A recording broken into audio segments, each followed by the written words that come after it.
Hello and welcome to Glasgow Rangers Nation with me, your host Owen, the channel that brings you your team every single day. And if you need your daily Rangers fix, there's one way to make sure you get it. Hit that subscribe button, ring that notification bell. And if you want to give the video a like, that would also help out massively too. So we're here to discuss all the latest news, views, rumours, gossip, storylines, etc. coming out of Ibrox. And we've got some more transfer news about Benie Traore. We've got news about Kemar Roofe. We've got some news about Abdallah Sima. All as we build up towards Rangers being back for pre-season training on the 30th of June. Just about 4 days away now. So rapidly approaching. Cannot wait, obviously, to get back. See what other things come out. Chance for the new recruits for Kieran Dowell, for Jack Butland, Dujon Sterling and Sam Lammers, who've already joined to start working with their new teammates. Also, I suspect over this coming week we'll see some departures from the club as well. Likelihood of some faces being on their way out. Chief amongst them obviously been Glenn Kamara, who has been linked with a number of Turkish and English Premier League clubs for around about 5 million, which would be a great price to get for the out-of-form Finnish international. So let's start by talking about Benie Traore. Benie Traore, for those of you who don't know, plays in Sweden for BK Häcken. Now, Rangers, as we know, are in the market for a striker, a goal scorer, an out-and-out goal scorer, someone who's going to bring 20 to 25, even 25 to 30 goals a season. Now, although Rangers have already signed Sam Lammers is not thought to be that man. He's thought to be more a link guy, a 10, someone who plays behind the striker, not really an out-and-out striker. That's what I'm hearing from analysts and people who obviously look at styles of play and things like that. So who is on the list? Now, we all know about the ongoing Dessers situation and the cheek of Cremonese trying to hold Rangers to ransom over a 6.5 million or 5 million plus at least fee for the Nigerian forward, something that, in my humble opinion, he is nowhere near that amount. 3 million is the maximum I would pay for Searle Dessers, given the fact that he hasn't contributed 20 plus goals a season for a number of years now.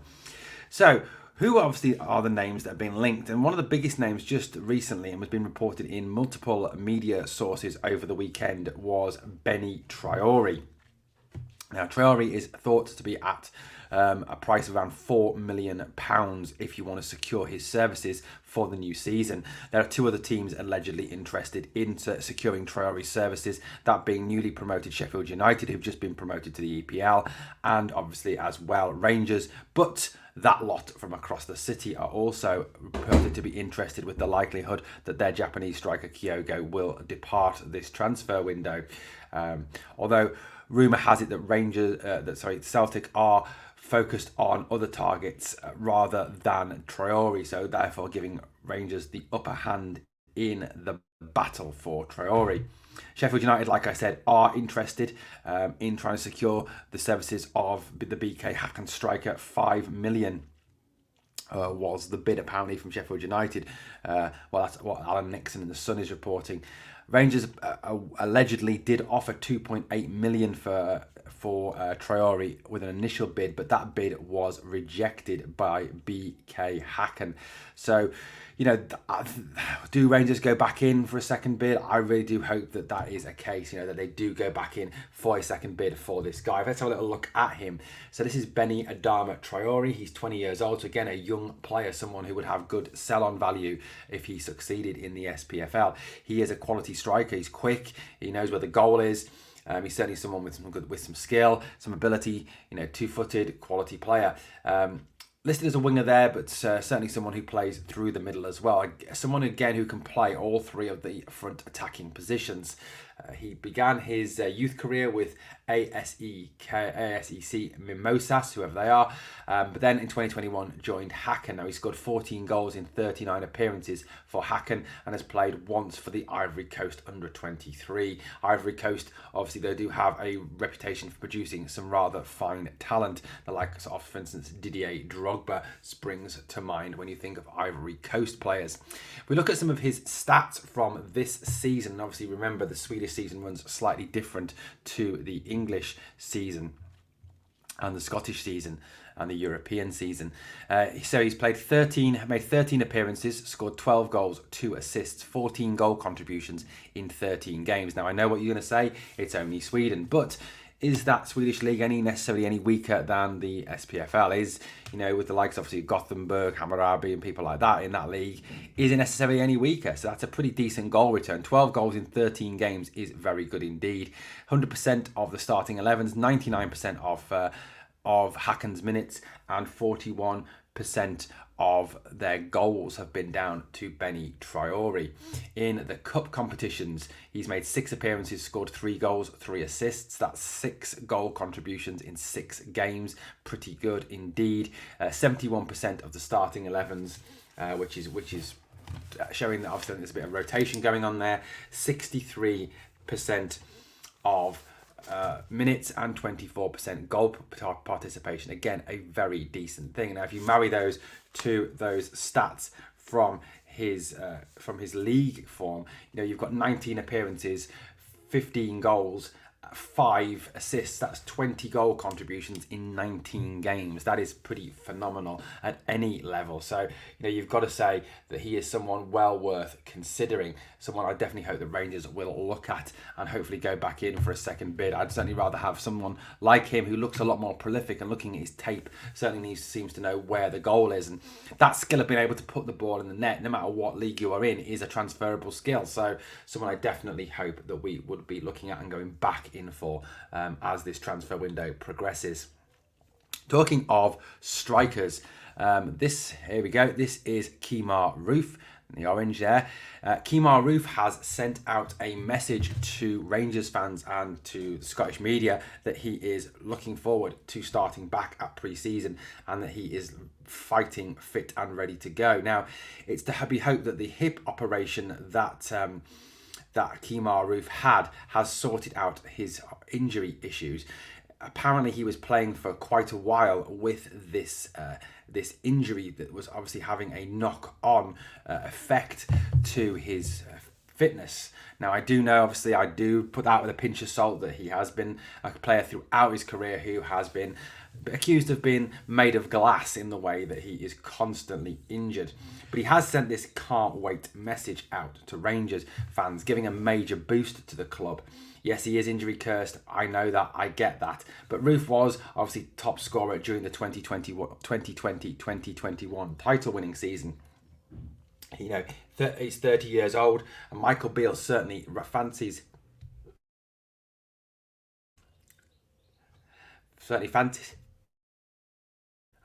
Apologies about that.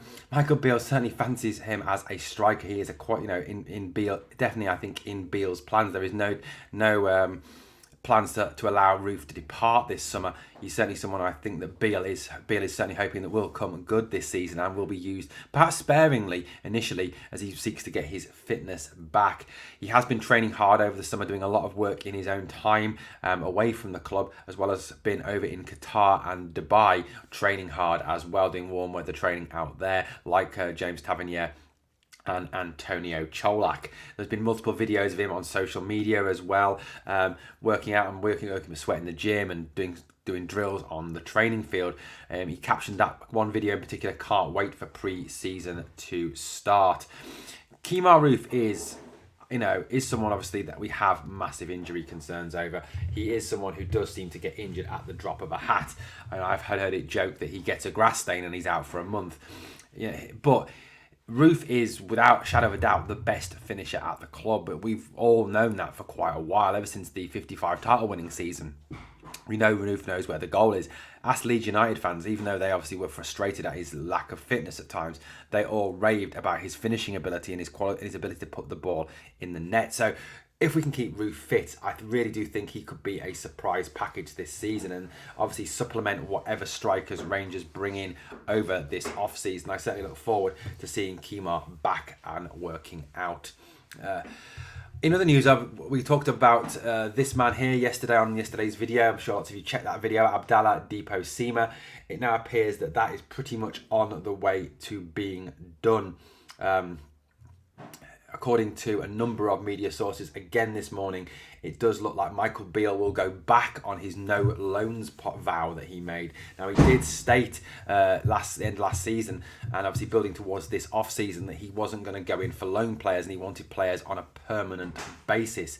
However, due to the fact that I think that certain transfer deals have collapsed, like Dessers, I think looks to be on the way out, and other targets perhaps haven't worked out, Rangers will go back on that no loans vow and take Abdallah Sima on loan from Brighton.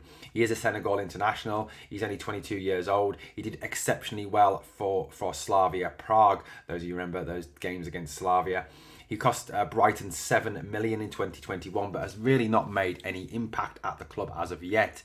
He has had loan spells at Stoke and Angers in France. He played just 4 times for Stoke before he returned to Brighton because of injury issues. Apparently that was the reason he only played a limited number of games. He was more productive at Angers in League 1, where he scored 6 goals in 37 appearances last season, but did make a number of appearances off the bench. He's got 2 years left on his Brighton contract, but it doesn't appear to be in De Zerbi's plans for next season. And there is talks over this loan move to Rangers to get him some first team experience. Obviously, as we know, Rangers are desperate for wingers and strikers, and Sima can fill all of those roles. You know, the rumour obviously as well around Antonio Cholak possibly departing for Werder Bremen if they lose their 2 strikers, Füllkrug and Dusch, that Werder could well come in for Antonio Cholak. So this is a sort of player that we need at the club. Again, someone like Benie Traore who can play in any of those front 3 positions, can play left wing, right wing, centre forward.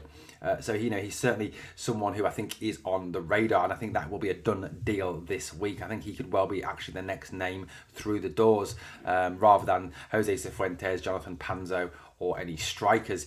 Add into that, of course, the fact that Brighton are looking around for strikers at the moment. They've inquired about Ajax forward Mohamed Kudus, apparently. So there is, I think, a likelihood that Sima could even be available for a transfer fee if he does well at Ibrox this coming season, as he doesn't, like I said, appear to be in De Zerbi's plans.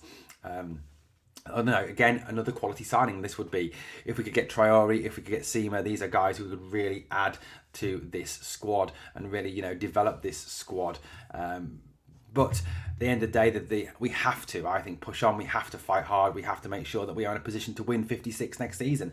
You know, you're reading the Scottish media this morning that Egypt, Neil Lennon talking about Brendan Rodgers being the man to make Celtic the most successful club in Scotland and overtake Rangers title haul. But we've got to go out there next season and show that clueless lot from across the city that we are the biggest team in Scotland, we are the best team in Scotland, we are one of the biggest teams in Europe, for goodness sake, and that we will not be overtaken in terms of titles and being the most successful team in football. And that obviously all relies on the transfer business that will be done over the coming weeks or days, weeks and months. And I don't think this transfer business is anywhere near finished yet. 4 players signed so far. The likelihood, I think, is somewhere in the region of 10 players in. That is what I'm kind of guessing on, looking at all the links and all the issues and all the players who could depart the club. You know, definitely a case. Well, guys, let me know what you think of the stories this morning. Let me think what you think of this afternoon or this evening, whenever you're picking up this video, of Traore, of Sima, and I'll see the news about Kemar Roofe as well. Thank you so much for choosing to tune in and watch another episode of Glasgow Rangers Nation. Remember to check out the podcast from last night when myself and Victoria spoke to Scott from Rangers Assessment. Always remember, we are the people.